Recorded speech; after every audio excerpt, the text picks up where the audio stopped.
Start recording. Oh my goodness. Let me make sure I've deleted the old show from my hard drive. I need to get a new hard drive because it's filling up with video. Yeah, I've got a clear. I have an external hard drive I have prepared to fill up with video when I start editing. It's a good call. I started recording some Monster Hunter footage, and that fills up quick. Yeah. All right. Let's go ahead and get into this show.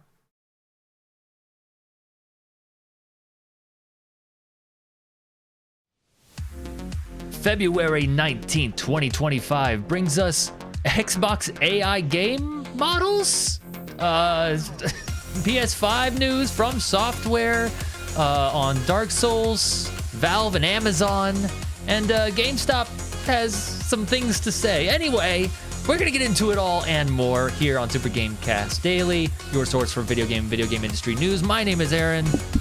I'm joined by Duncan. My name is Duncan. Yo, what's up? That's me. Video games are up. Are they? Yeah. I'll take your word for it. Yeah, they're up. They're more than up. They're so up. I was sitting here just this morning. morning. I'm big up on video games lately. You know, I'm just big up on it. Yeah, video games are pretty cool. I don't know what you're thinking, but yeah, I was thinking video games are pretty cool, including some of these news stories. I thought it was gonna be a slow news day, and then I just kept digging. I was like, wow, what is going on out here? Stuff. Let me tell you, there is some stuff going on. So let's go ahead and get into this one, which caught me by surprise. Xbox has built an AI model that can generate video game visuals and actions. So what they did is they had a couple studios work on this generative AI model. They used the game Bleeding Edge to train their AI, or at least the footage that they used for their tests.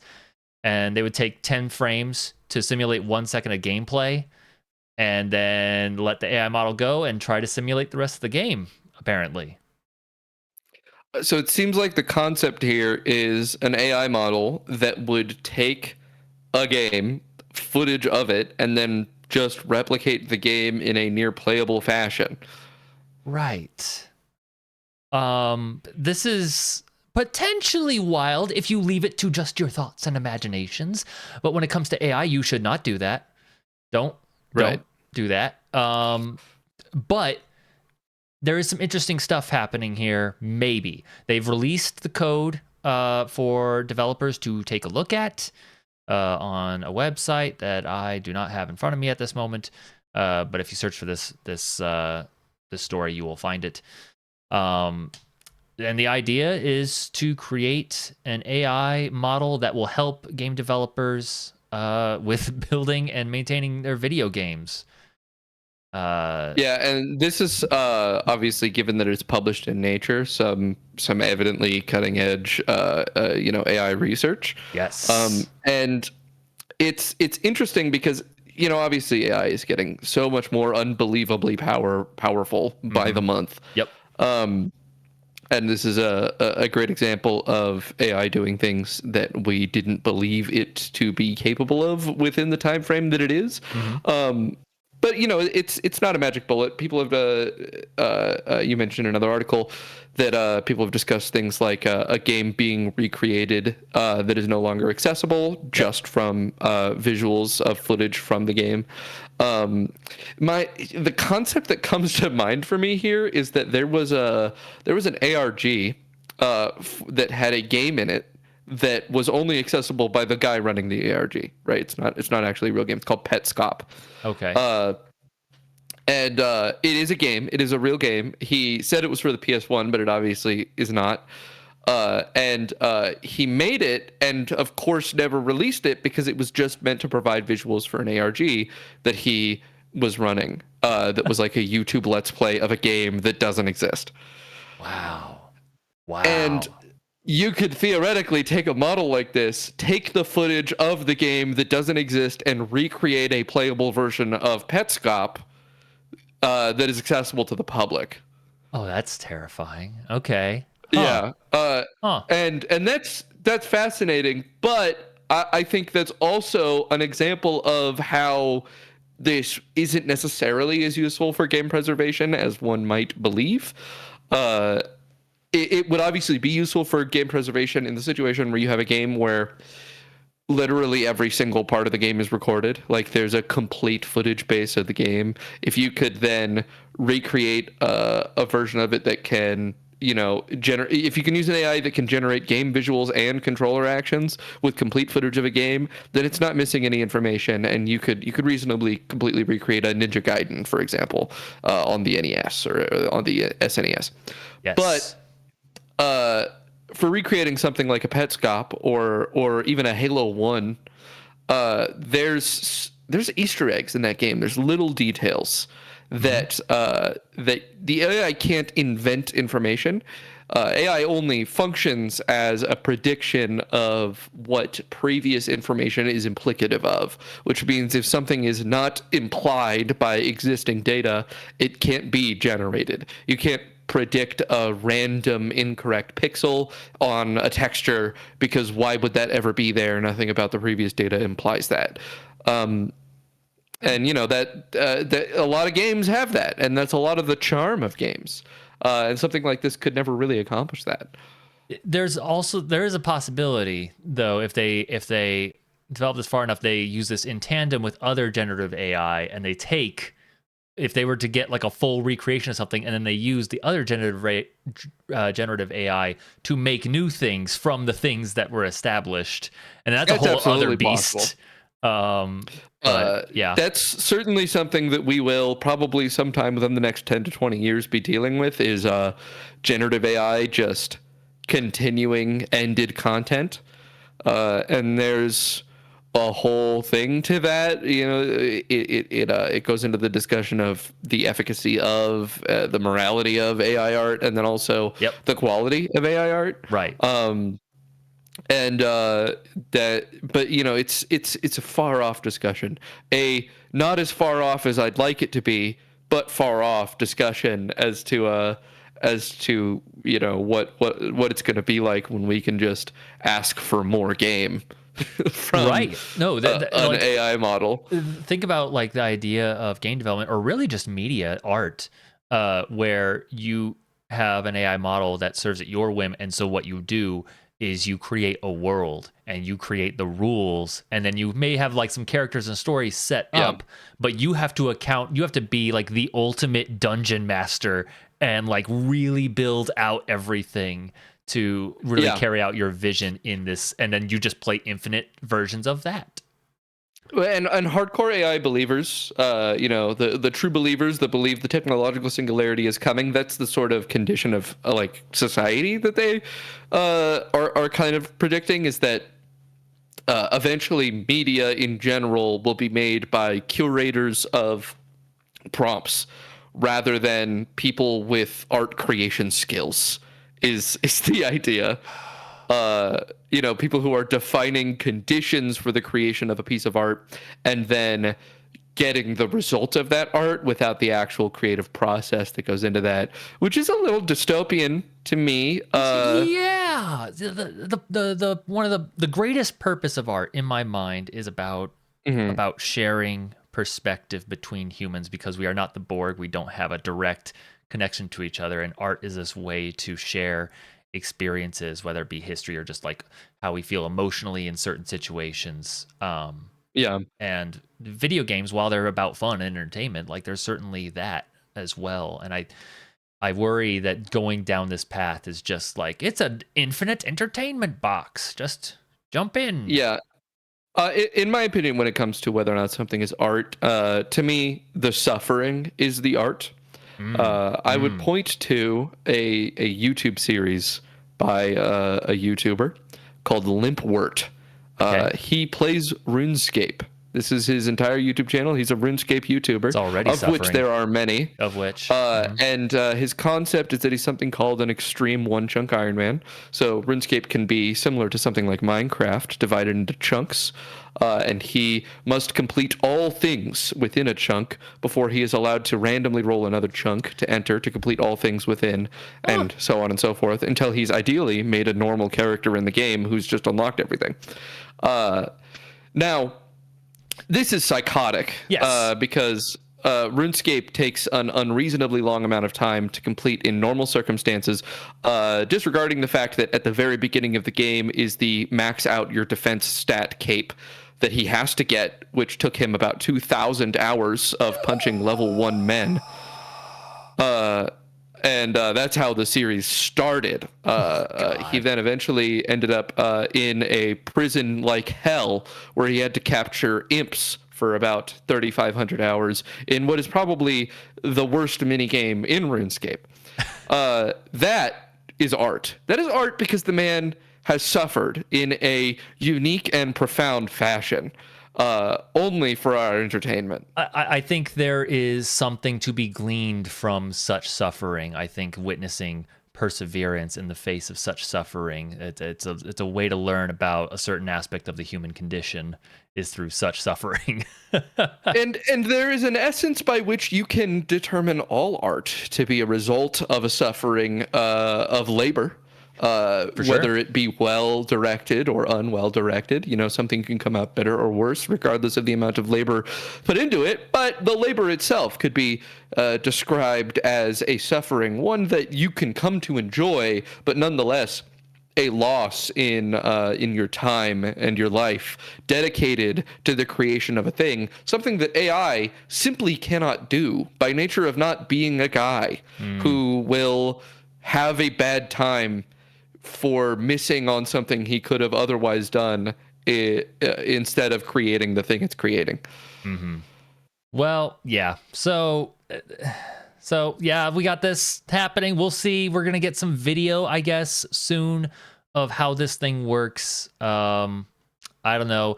One thing I do know is I hope that what we were talking about earlier before the show, it would be great if people started doing playthroughs of their games, let's plays, but it's them experiencing every single aspect of a video game solely that they can be the video that they train the AI on, and that's how the game is made. Yeah, a version of game preservation that is effectively footage of everything in the video game, leading up to it being permanently preserved via an AI model being able to recreate the ability to control that footage.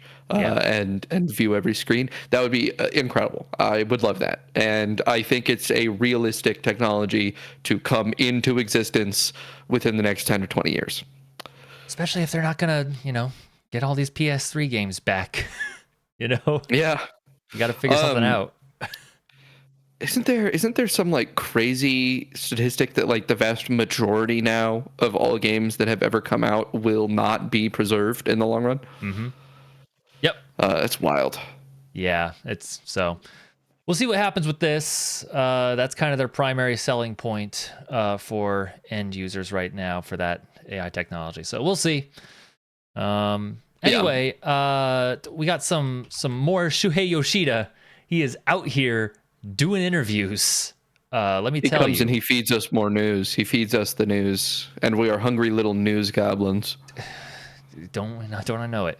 One of the things he said, Japan studio, beloved Japan studio, brought us a number of games.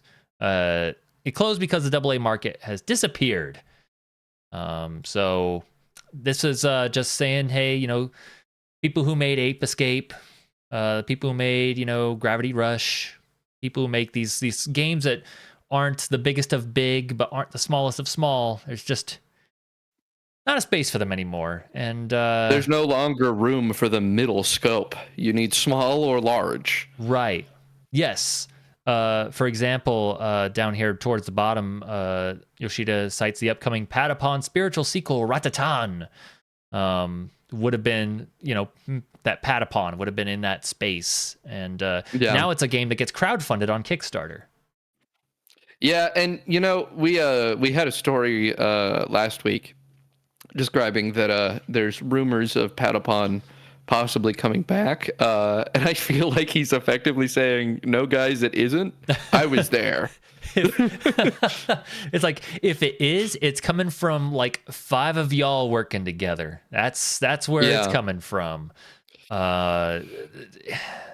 Yeah, which It's a shame. There's a lot of great games that have come out of the not crazy big but also not small at all type of development style. I feel that comes from a lot of subsidiaries of these major developers like EA and Ubisoft and Sony, and there's just no way that's happening anymore. I mean, EA and Ubisoft certainly aren't doing it. Sony has stopped doing it.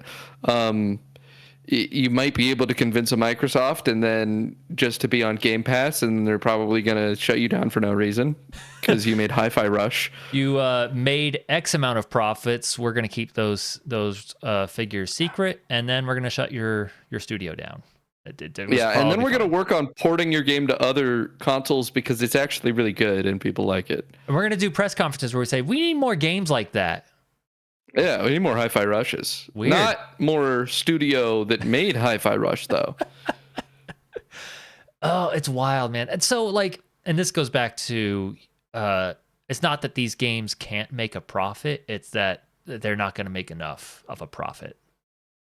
Yeah, and it's because you have to make 10% over your investment with any given year. Mm-hmm. So year over year, which means not only do you have to make 10% over your investment, if you took 5 years to develop your game, you have to make 10% compounding over the initial investment that was put into that game, which is rough. That's a lot of money you need to make.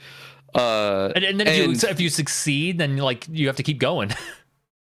I mean, think about it. Think about GTA 6, right? GTA 6 has a $2 billion development budget, and it's taken over a decade, right? When did GTA 5 come out again? Well, it came out 2013, I forget, but so it's been 12 years.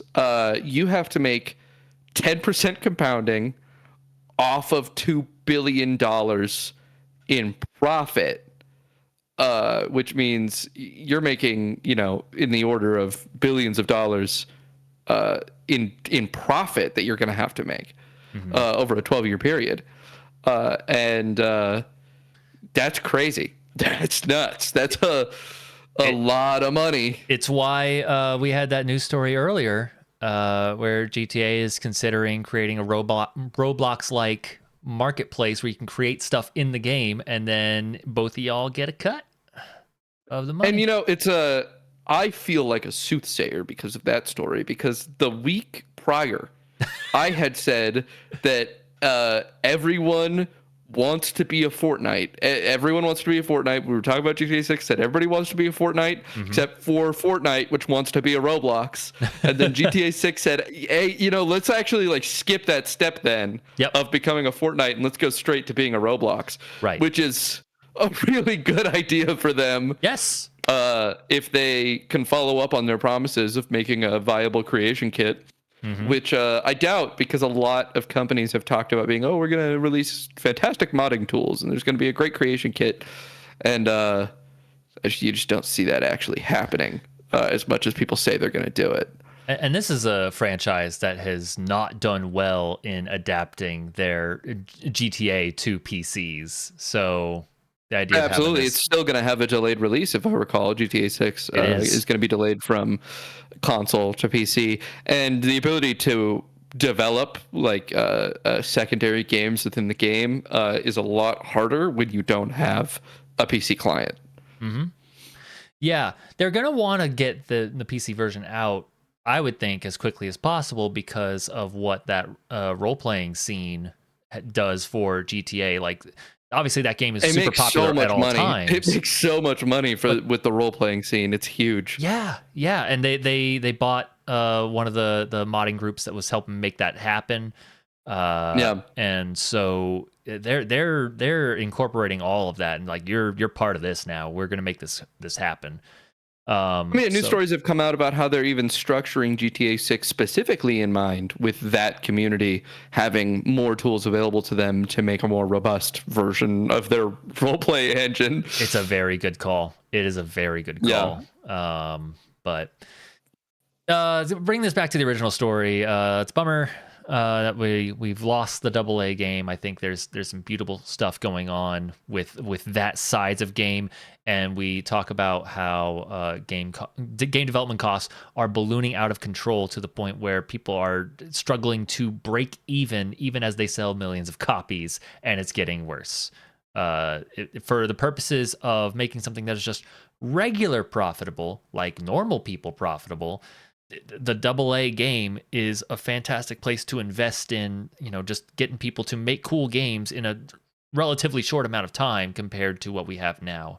It's just try to tell that to investors. Yeah. It sucks. It sucks. But the economic conditions, we are all slaves to them. We are locked in, my friend. I hope Adam Boyes and his games consultancy group, tries to come up with something a little more positive, a little more constructive in that realm. He knows that realm very well, and like he said, it's like that's just not going to change. That's the only thing that could change is that players just all of a sudden at once in masse choose to support and fund indie games like 80% of their games that they play. Like, and even then, corporations do not interpret willful actions towards influencing their behavior the way that we would wish they would interpret those. Right. If a game is unsuccessful because it has a lot of microtransactions in it, and people, Star Wars Battlefront 2 being, the modern version being a great example, that the initial launch was unsuccessful due to a massive backlash against major amounts of microtransactions present. Mm-hmm. That company is not going to interpret that as microtransactions being bad business strategy. Right. They're going to interpret that as this game of this type is bad for some reason. Yep. They don't have individuals amongst the corporate of a given company might come to that understanding, but the fact of the matter is that corporations are conglomerated minds of a mass of people, and they do not have the decision-making capacity to come to nuanced conclusions about consumer decisions, which means that when consumers, even banded together, make nuanced decisions about their consumption habits because of stanced positions about what they believe is good or bad, the company cannot think on that level because they are not a person with a brain. They are a conglomeration of brains making decisions bound by fiduciary responsibilities. Which is why I think moving to mostly indie would still benefit you anyway. You just have to know that it's not coming back. Like I certainly did it a while ago. Right. Yeah.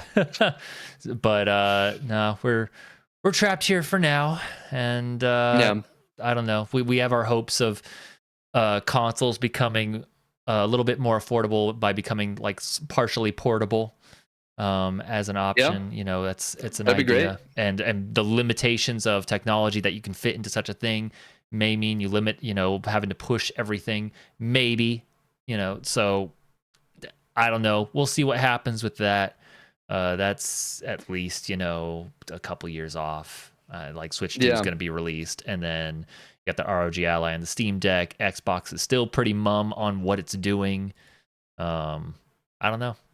We'll see. Yeah, and we're just waiting for the sequel to the Steam Deck, the Steam Dick, to come out and really microtize games and give us all access, hopefully for cheaper than a Steam Deck. Yes. And we hope it's good because it's Valve, so there won't be a third. Aha! Right. Yeah. Speaking of Shuhei Yoshida, though. Yes. Our next story is another bit of yummy Shuhei juice we've been given from his recent podcast appearances. He said that FromSoftware didn't want Sony to publish Dark Souls as it was, quote, disappointed by how Demon Souls was treated. Mm-hmm. Yeah. So we mentioned a news story just recently about how this all went awry, and just there was just no faith in Demon Souls, which, to be fair, at the time, it was a bit of a weird thing. Didn't make it unpopular. Yeah. I bought it. I bought it full price. I hate Souls games, but when this thing came out, I was like, this is crazy. Of the original release of Demon Souls, which is what this is mostly about, yes, is that it was weirdly unsuccessful. It didn't like lose money, but that like Demon Souls came out to like weirdly low reviews and not as much popularity in the West as one would have wanted to warrant a sequel, but it was successful in Japan. Right. And that inspired, a sequel in Dark Souls, but they looked to not be working directly with Sony because they really believed in the format, and then Dark Souls came out, and Dark Souls 1 was huge. Even though it was the same game, kind of. Like, it's the same kind of deal. Yeah. I think Dark Souls 1 is much better than Demon Souls, but it's, like, not wildly dissimilar. No. I think its format is also much better. There's obviously a lot to talk about in the differences between Demon Souls and Dark Souls, but fundamentally, the Souls like gameplay came in Demon Souls, and Dark Souls 1 being such a hit was a crazy surprise that I feel like couldn't have been easily predicted. Yeah. And it sucks for Sony, because if they did predict it, they would have had a way better exclusive, but they kind of turned FromSoftware off with being rude about Demon Souls' release in the West. When Demon Souls came out, it was a weird game. I was attracted to it because there just wasn't another game out there, especially in that main console space, that was like it. And because it was a weird thing, I think just the market as a whole took a long time to get accustomed to what it was trying to do. Which when Dark Souls 1 came out, it's like, oh, all right, there's an audience here. Fantastic.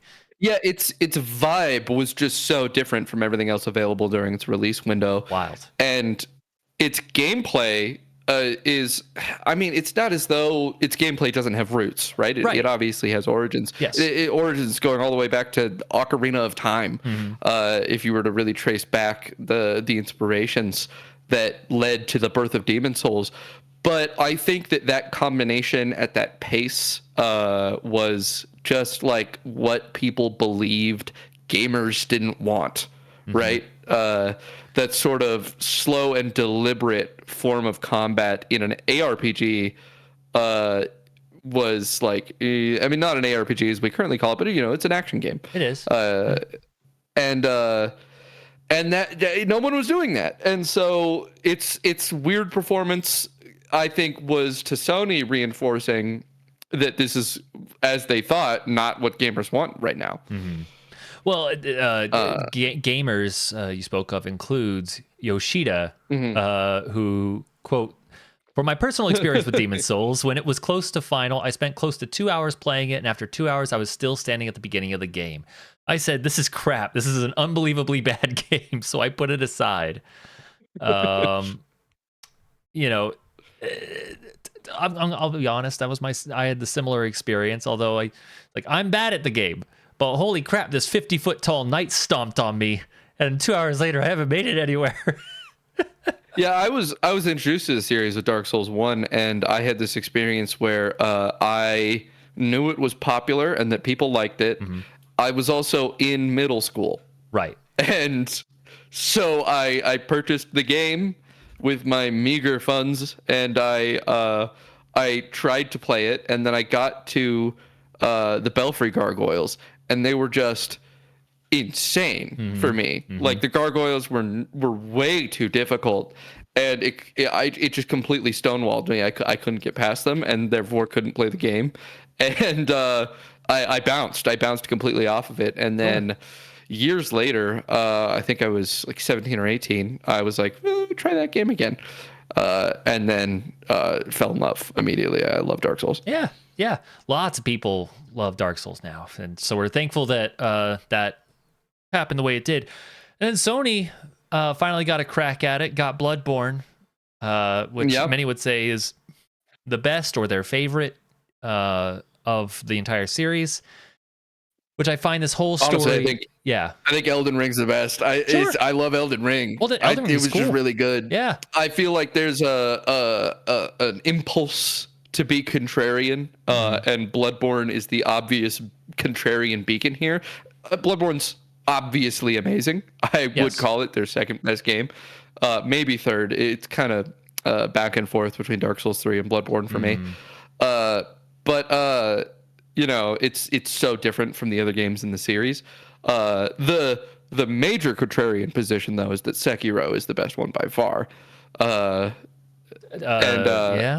have a buddy who strongly believes that. But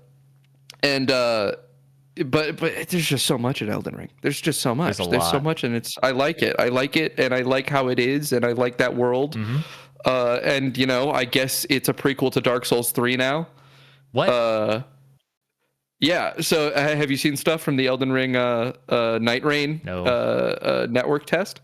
So people have now played Elden Ring Night Rain, and there's a bunch of footage out there of it. And one of the playable characters, because you have to select a character, is the Firekeeper from Dark Souls 3. Yeah, sure. And in the trailer for Elden Ring Night Rain, when they first announced it, the Nameless King from Dark Souls 3 is just in it. Not like a guy that looks like him. It's definitely exactly him with the exact same dragon. So I got filtered by this series a while ago, so I don't keep tabs on it. Is this not... What are the chances they're just taking recognizable characters from all of these and just throwing them in a game? Well, FromSoftware has always made fantastic use of reusing assets. They love reusing assets. So all of these games are in the same engine. I think Elden Ring might even... Elden Ring's in the Dark Souls 3 engine. And I think they made a new engine for Dark Souls 3, but everything up to Bloodborne is in the Dark Souls 1 engine, and they've just really stretched their capabilities with their assets, because there are assets in Elden Ring that are also in Dark Souls 1. Ooh, wow. Right. Yeah, so they quite infamously do that, and I think that this might be a move of adjusting the lore to allow them to use the assets from Dark Souls 3 for making a game more cheaply and more quickly, which I'm all for. But Dark Souls 3, it would have to be a prequel to Dark Souls 3. Dark Souls 3, it's fundamentally the themes of Dark Souls 3 is about it being the last game in the series, and there will never, ever, ever, ever be anything chronologically after it. Wow. Dark Souls 3's like latest point in its chronology is the entire world has gone through so many cycles of death and rebirth that every single thing has been burned to the most fundamental ash possible, and the entire world is barren and incapable of ever hosting anything again, as it has been heat deathed down to its most base components. Hell yeah. And there is not but rubble and dust. Yeah. That's good shit. And the last thing that ever happens ever is two people fighting for no reason in a field who are nobody because nothing is left. And it's the most hype and amazing shit ever. Yeah, that sounds awesome. The ending to the Ringed City DLC in Dark Souls 3 is some peak video game of all time content. And so obviously Elden Ring, if it is in the Dark Souls chronology, has to take place between Dark Souls 2 and 3, or potentially between Dark Souls 1 and 3. Probably Dark Souls 2 and 3, which is interesting that they're doing this. It's just weird, but there's evidently room for it. Dark Souls 2 establishes that there are infinite cycles of death and rebirth, where the original characters from Dark Souls 1 are being remade as new people, and new things will happen, and new worlds and kingdoms will be born from the ashes of the prior. So there's room in the lore for an Elden Ring to just exist in the middle of that. Why not?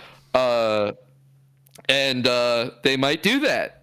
Or they could just put that all in there and never explain it, which they're pretty likely to do. And then you'll get 3-hour lore videos off of what they just threw stuff in, and then they see that and it's like, oh, we could incorporate some of that. Yeah, it could effectively just be fan service where they're going, yeah, he looks the same and they have a lot of similar themes, and here's a video about why they aren't the same character or why they might be. And what it all means. Pretty infamously, they're really hands-off about what is actually true in their setting. And so there will never properly be an answer as to whether or not Elden Ring is in the Dark Souls chronology, almost certainly. They don't gain anything from confirming that. Let that be speculation. Let the fans go wild. No, in fact, they really want you to just talk about whether or not it is probably what this is. People love it. Just do it. Yeah. And it's funny to think that Shuhei Yoshida is directly involved in Sony not having this mega franchise now at this point as part of its exclusive library, as it was absolutely poised to be. It was if things went well with Demon's Souls. This is actually more of this feels more like a Microsoft level kind of fumble on an IP. But it was a weird thing at the time in terms of difficulty. It was like Ninja Gaiden was happening somewhere, was around that time. And then like the games before this were like King's Field, right? And so, it just... Which, weirdly, King's Field doesn't play dissimilarly in its nature from the Soul series. Right. There's a great game I've been playing recently called Fly Night that is evidently a massively inspired by the Kingsfield game. And like the immediate comparison everyone makes is that this is Dark Souls but first person and with flies. Yep. It's like Kingsfield kind of does feel like a Soulsy like pace of combat series.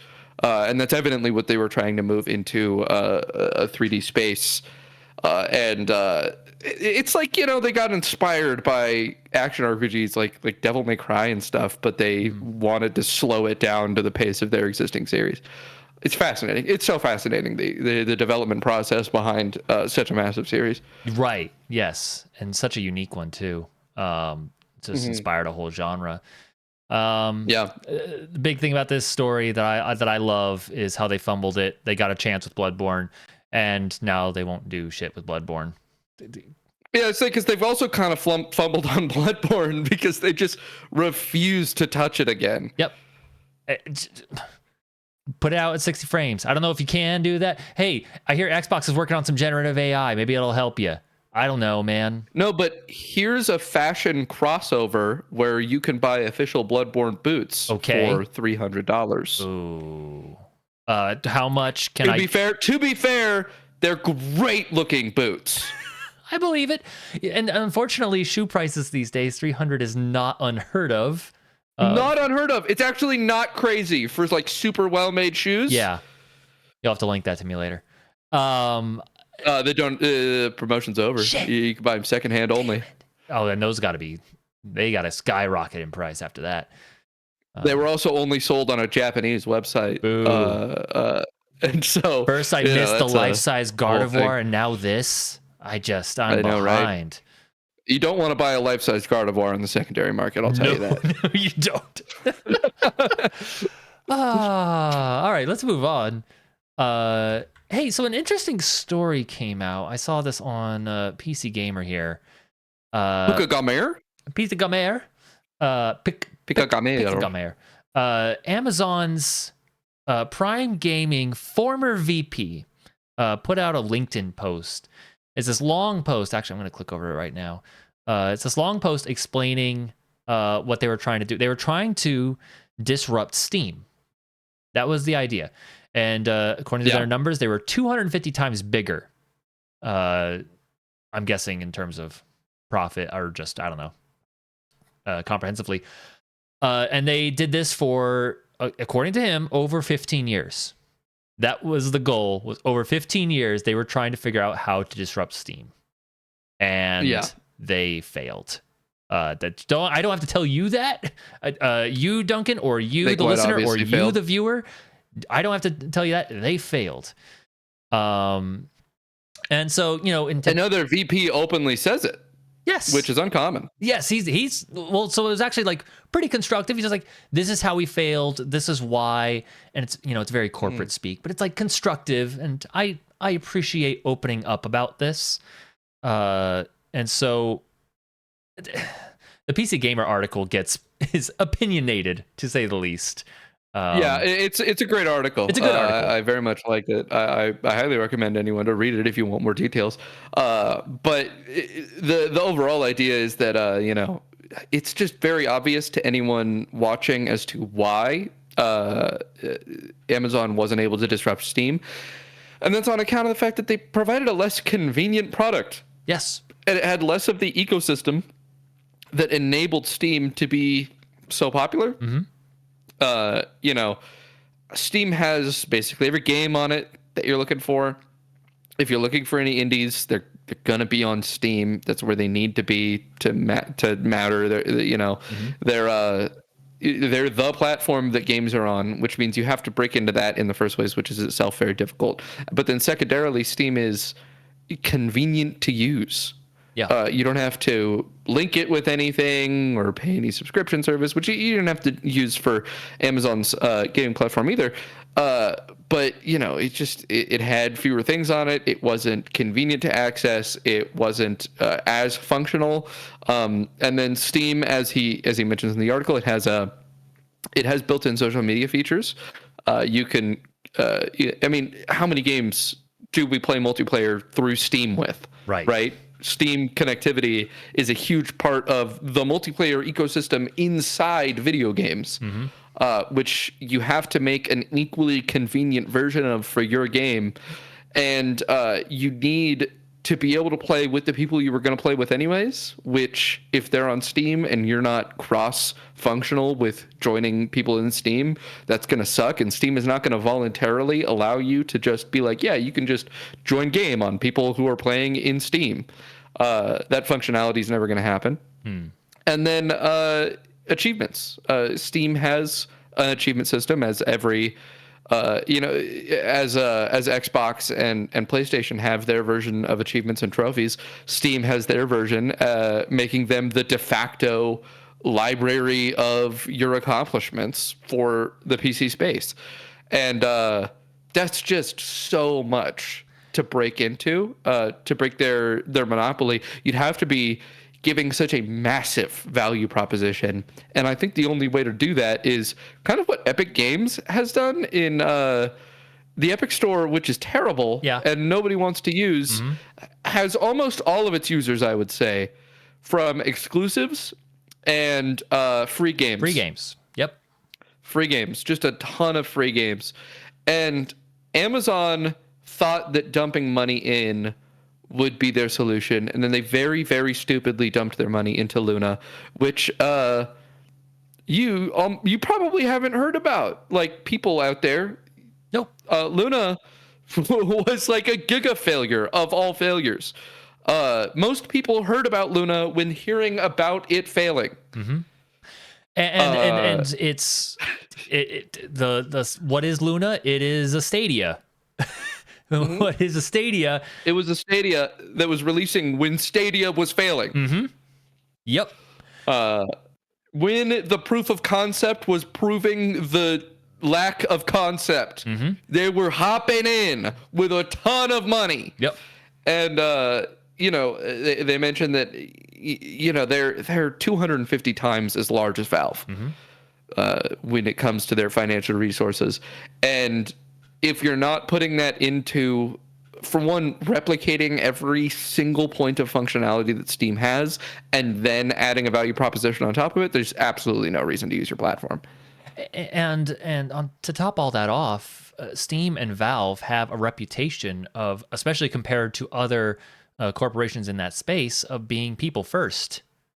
Yeah, which is valuable. Steam is the most consumer friendly company in the video game space. I'd say by far. Yeah.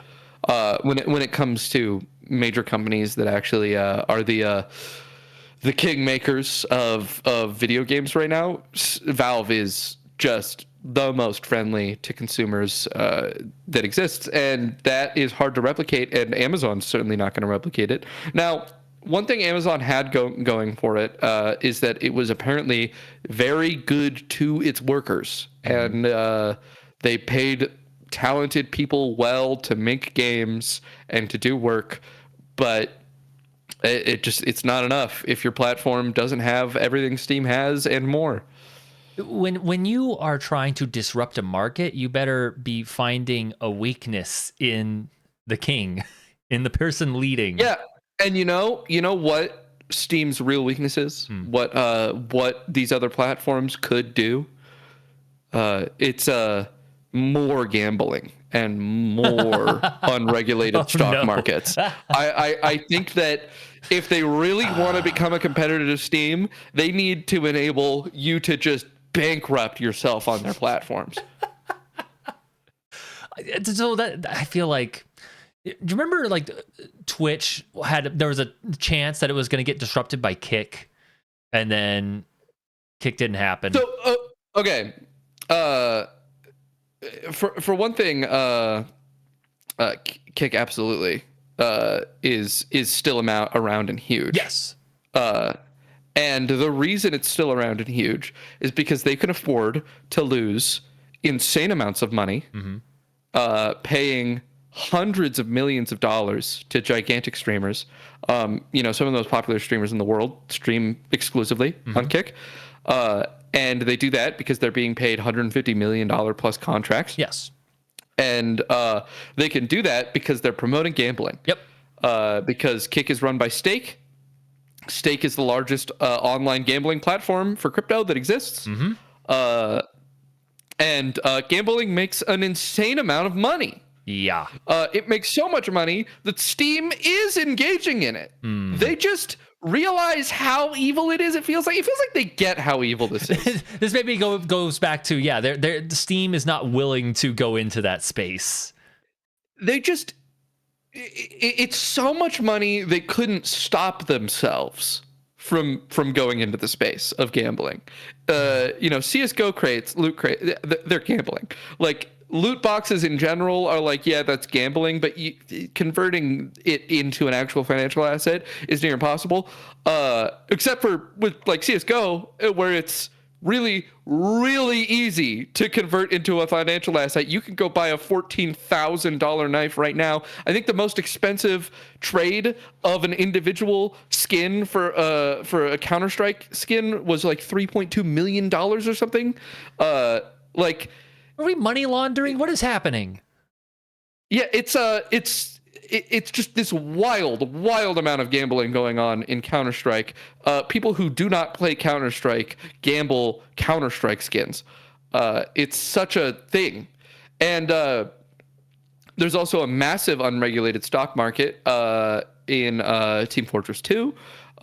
In Counter-Strike, the gambling is connected to an unregulated stock market, and in Steam trading cards. Oh yeah, the cards and yep. That's also an unregulated stock market. Well, all I ever get are fucking 2-cent cards, so I just don't pay attention. Yeah, you don't notice it because you don't engage with it. But the people who do engage with it There's something there, huh? They're gambling. Okay. They're stock gambling, the other variety of gambling, and they won't stop because it's putting tens of millions of dollars on. It's just setting tens of millions of dollars on fire to stop doing it. And because people who are doing it will be mad at them. So the only thing they will get is some like kudos from people who understand that it's morally wrong that they're doing it. And then a bunch of pissed off people in the player base that is like huge. Like a huge part of the Counter-Strike community would actually be hugely pissed if they couldn't open crates because they love the Gamba. Right. It's so fun. So a perfect time is like set up the infrastructure for Steam but gambling, and then wait for Steam to try and put some sort of ceiling on it. Yeah. The real disruptor is by setting up an exact copy of Steam, but you just really turn up the amount of unregulated gambling. Turn that knob. Oh boy. And you promote the shit out of it. I mean, like, you go on your front page of your store page and there is a fucking slot machine right there on the left that gives you like fun bucks points, or like just something. You're getting cards, you're getting little collectibles that pop out of the literal slot machine on your store page. It's one-click purchases. And then they're making just hundreds of millions of dollars off of this. Jesus. And then you can compete with Steam. Oh, that's a terrifying nightmare. We have... I pulled this story up to talk about, man, Steam and Valve, but we have now twice gone into dystopian video game nightmares. Yeah. All right. Well, we live in the dystopian video game reality. That's why we pull up this theme. That's why Super Gamecraft has this new theme, is we've recognized that in just working, just game development and that business.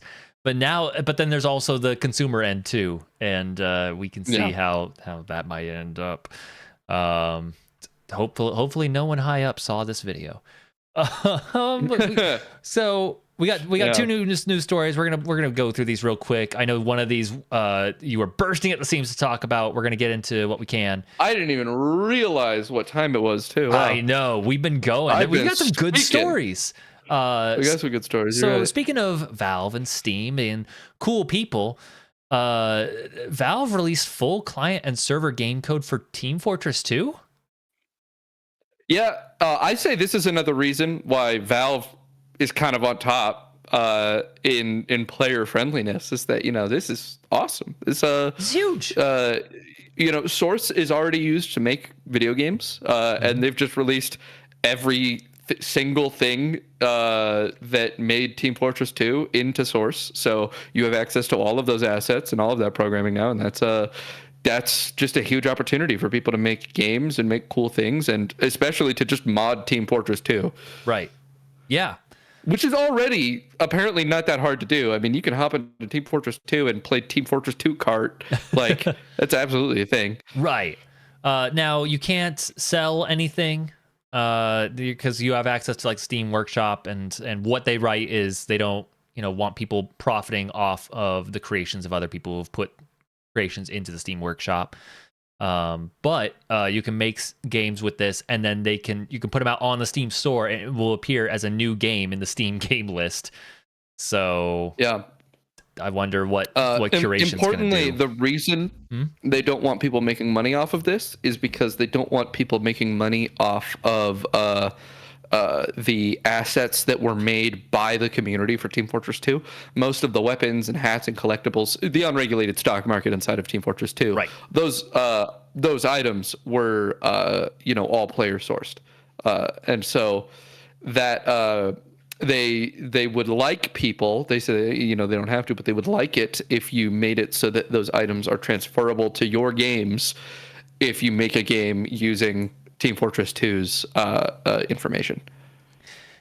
Yeah, so this is really cool. This does not happen very often. Again, leading back very to rarely. Valve being just super cool. Yeah. I also want to just remind everyone, Valve's not an angel. They're not a saint. They're a company at the end of the day making That's money. evidenced by the stories that came out of possible workplace abuse by people make games. Mm-hmm. It's it's got its problems too, but yeah, especially compared to a lot of other areas in the industry as a whole, in how Valve treats consumers, people who play video games. They're up at the top, if they're not nicer at the top. about it. So yeah, that's really cool for Team Fortress 2 people, because those people have not been getting fed. It's just that game has run its course. I think it said later in this article, like, hey, the final comic on Team Fortress 2 is out. Like, I don't know what else you do with Team Fortress 2 at this point. That's where they revealed that the scout is named Jeremy, and in an interview, they later confirmed that the scout is named Jeremy after the streamer Jerma, who is also named Jeremy, and looks a lot like the scout. That's some good retconning. I like that. Yes, I'm all for it. Okay, that's funny. I was totally not on board. Like, his name is Scout. I don't know what are you talking about? But no, now that they gave everyone canonical names on the red and blue team. That's funny. Okay, good. Well, we're gonna cap this off here with our good friends GameStop. I'll say this one. Yeah. GameStop announces plans to sell off French and Canadian outlets while its CEO yells about wokeness and DEI in bizarre, self-defeating promotion. So this story drives me fucking crazy. Okay, I would love to hear why. So there is a movement of people that came in after the original 2021 stock explosion that GameStop went through that called themselves apes. And they believe in a conspiracy theory called MOAS, the mother of all short squeezes. Okay. And MOAS is GameStop's stock price surging to be infinity. Okay. And that the entire United States financial market will completely collapse surrounding the pricing of GameStop. Okay, wait. So I'm already... And they believe that the orchestrator of these events is one Ryan Cohen. Oh, God. So Ryan Cohen he's a financial guy. He sold, I believe it was Chewy, the dog food company. Wow. Okay. To become a billionaire, and he started Chewy by getting a bunch of his dad's money and then hiring a bunch of Amazon executives to move over to his company, and then they set money on fire until someone thought they were worth a bunch of money, and then they were purchased for like $2 billion, which is how he made his giga money. God, never heard that one before. Yeah, so he is this rich dude who just has made like a personal projects of trying to turn companies around and make them worth a ton of money. And he purchased a controlling stake in GameStop to become the CEO to do this for GameStop. The issue is that GameStop is a failing company. Yeah. It's not doing good by almost every metric. It's why it was so poorly evaluated. Mm-hmm. Now, the guy that made the original prediction that GameStop would go up in value was right about why it would go up in value. He didn't say that it was a successful company. He was saying that it was an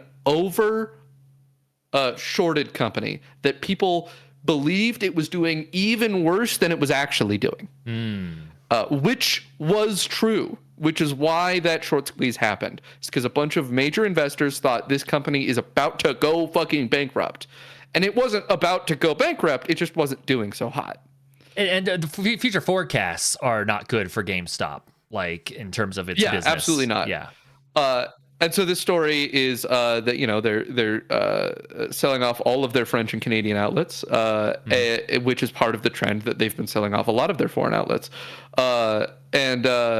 Cohen said, buying GameStop Canada or Micromania France. Cohen added that high taxes, liberalism, socialism, progressivism, wokeness, and DEI included at no additional cost if you buy today.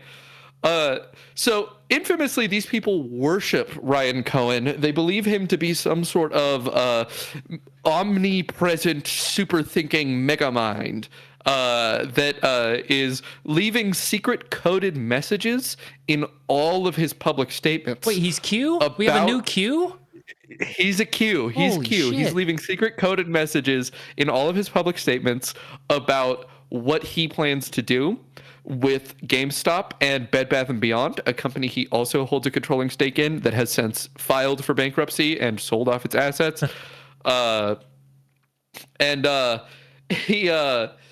what they believe that he's going to do to cause MOAS is he's going to announce that Bed Bath & Beyond and GameStop will be merging into a distribution-centric company that isn't about video games or home decor.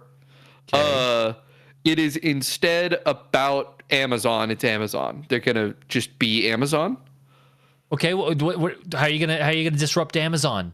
We just had this conversation. How are you gonna disrupt Amazon? They're secretly poised. They have all the stuff secretly being built up, and they're gonna announce it, bam, and they're gonna be as big as Amazon, and their stock price will surge, and this will reveal that the stock price of GameStop and Bed Bath & Beyond has been shorted by more than the stock exists. This is something that can potentially happen and is generally the source of short squeezes as a financial incident, is when you short a stock and then someone else shorts the stock using the stock that you sold by shorting the stock. And so eventually more stock can be shorted than stock exists at all. Mm-hmm. So they believe that this has happened like 10 times over with GameStop. And that if they simply buy GameStop and then wait for that to happen, that GameStop will surge in a valuation price, causing the short positions to become unprofitable, which is how short positions work. If it goes up, you lose money. Right. So they will lose money and then need to sell their short positions to get out of that. But you need stock when your short positions are executed, and you are contractually obligated to pay back the stock that you borrowed to make a short position exist. Right. Which means that because none of that stock will exist because apes bought all of it, Did they buy all of them? They bought a bunch of it, and Ryan Cohen bought a bunch of it, and they're going to need to buy it to pay back the contracts that they're in, and they will need to raise the price until they have purchased it. And because apes will never sell, they hodl. They don't say hold, they hodl. Yep. They will hodl their stocks until the price continues to raise, because they will have to pay them whatever amount they demand, no matter what. So this is like crypto-esque thinking. Yes, there's a huge overlap with the crypto community. There's a strong correlation between being in crypto and conspiratorial thinking. And so a lot of these guys are crypto guys. And all of this comes from people who lost a ton of money. People who are apes are almost all people who purchased GameStop at the peak of its massive price spike. Oh, no. So they're in this because they ruined themselves financially, and they're holding on to their GameStop stock in hope that it'll be worth infinity money one day, and that wasn't a bad decision. Oh, man. And now there's this cult of personality that's happening with this. Yeah. And they have a few messianic figures that exist in their movement, but it's a whole thing. Oh, good. There's a whole GameStop-averse. That's great. Yeah. I linked this story because I wanted to talk about, used games didn't work out for them. It didn't. I thought we were still operating on the funding GameStop to fuck with the stock market, and we were still doing that. They've pivoted their business model to being the center of a major financial conspiracy. Right. And apparently that's working out for them, sort of, but not really. It unironically is responsible for the current state of their stock price. Yeah. It's evidently much higher than their actual business prospects would result in evaluation-wise. Yeah. But people are buying a lot of the stock as part of this movement, and it's resulted in an inflated value. I just want them to sell better gamer merch. That's all I'm looking for from a GameStop. If used games aren't profitable and you're selling used games, you just need better stuff. I don't want to go there and see mainline T-shirts and Funko Pops.